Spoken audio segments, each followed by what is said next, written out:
Welcome to Writers Anonymous YouTube channel. Writers Anonymous presents Even Stranger Stories. Episode 9. Blood Ties. The mortality rate was not the problem. It was what to do after.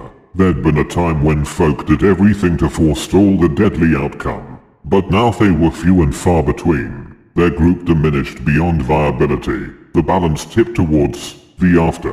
The after folk, as they called themselves, hadn't considered the environment that had sustained them for so long. But after folk scientists had guessed at this outcome, and had started work on a solution many decades previously. The goal was simply stated: find a solution to the day trippers' viability issue. The resolution was so much more complex, as the gene pool reduced faster than the day trippers could propagate, with more of their pregnancies failing to make it to term. And those who did, born abominations, grey-skinned and Siamese-like in all their corrupted human-esque configurations, and not one with a single ounce of harvestable blood. A solution was needed. It took a maverick, Dr. Alexandru, to think outside the box. In private, and unseen, the nonconformist scientist worked on the afterfolk, forsaken, as they were known, ones who'd committed crimes against their species, all locked away and forgotten. Just as the scientists reported their failures in sustaining the day trippers to the Creed's guiding council,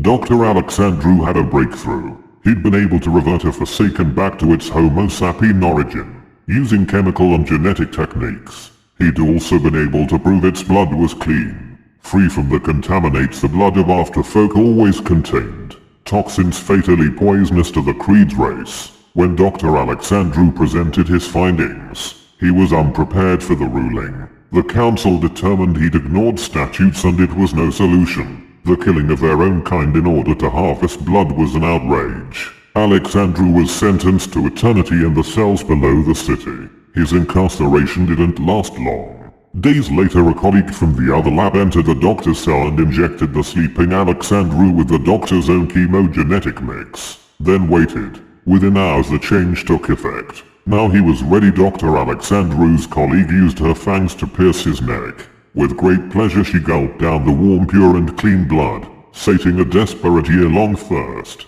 For the first time she could remember, she felt regenerated and powerful, and she knew things were about to change. No matter which side of the veil you live, there are those who want to take your life.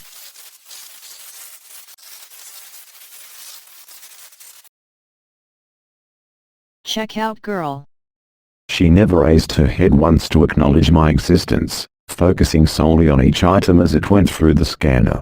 Beep, beep, beep, just like a dysfunctional R2-D2. The till did its work. She carried on masticating her chewing gum, with annoying lip-smacking regularity. If only she would look up, even just the once, and give me a smile and a greeting, it would make the visit to the supermarket worthwhile. But no, she carried on, expression unchanged from the moment I placed my shopping on the checkout to the time I paid. Then, a miracle would happen. She would actually look at me for the briefest of moments, her eyes emotionless, but at least there was some contact. £54.20. The boredom in her flat monotone voice was palpable. Her gaze would leave me at this point, already looking at the next customer's pile of shopping, counting down the hours and minutes she had left. I guess, well, today I decided to play a little game. She had irked me, so I was going to cause a little inconvenience for her. Oh, I've forgotten something, I said, feigning embarrassment. Give me just a moment.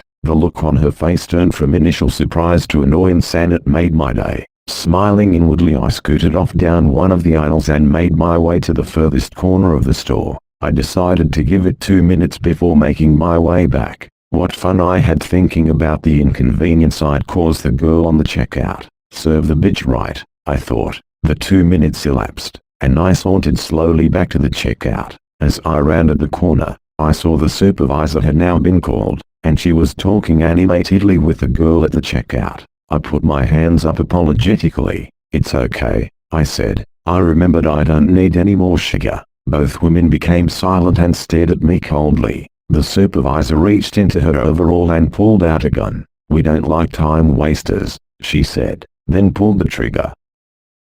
Strange things do happen on perfectly ordinary days. But when Halloween comes, even stranger things are likely. Her cottage sat forlornly stitched into the fabric of the coastline, between stretches of cockle sheds and the seaside town of Southend to the north. Its bleached plaster was stark and cold, giving the dwelling the visage of a long since unoccupied skull, where now only bone remained in defiance of its deserter soul. Kirsty saw only its beauty. Steve caught her eye as he unloaded the car and she gave him that disarming smile. He couldn't help but smile back. He took a deep breath of sea air. He had heard the ghost stories, but no doubt they were just tales meant to spook local kids. It didn't matter, even if tonight was Halloween, this was their fresh start. Inside the cottage, dust hung unmoving in the air, lighting columns by the dying light from each window. The previous occupants had left all their furniture behind, rugs, threadbare armchairs and bleak seascapes fighting a losing battle against the layers of silt. They would have to clear some space before their new furniture arrived. They shared a bottle of wine before taking an early night. Steve awoke just before 2 a.m. Something was wrong. The room felt cold, unnaturally so. Turning over, he found the inflatable mattress vacant beside him. He called out, expecting to hear a response from the kitchen or the bathroom. None came. He rose to look for her and made his way downstairs. As he reached the landing, he saw a faint deep red glow through the crack in the living room doorway. When he entered, the carpet within squelched underfoot. Kirsty sat with her back to him, upright in a chair. Steve whispered to ask her what the matter was. There was no reply. He circled in front of the chair, shock and grief swallowing him whole. 2 rough triangles were hacked through flesh and bone where her eyes had been. A wide jagged grin had been carved from ear to ear through sinew, tooth and jaw. Behind the obliteration and its lurid grimace, a single candle flickered in the dead hollow of her head.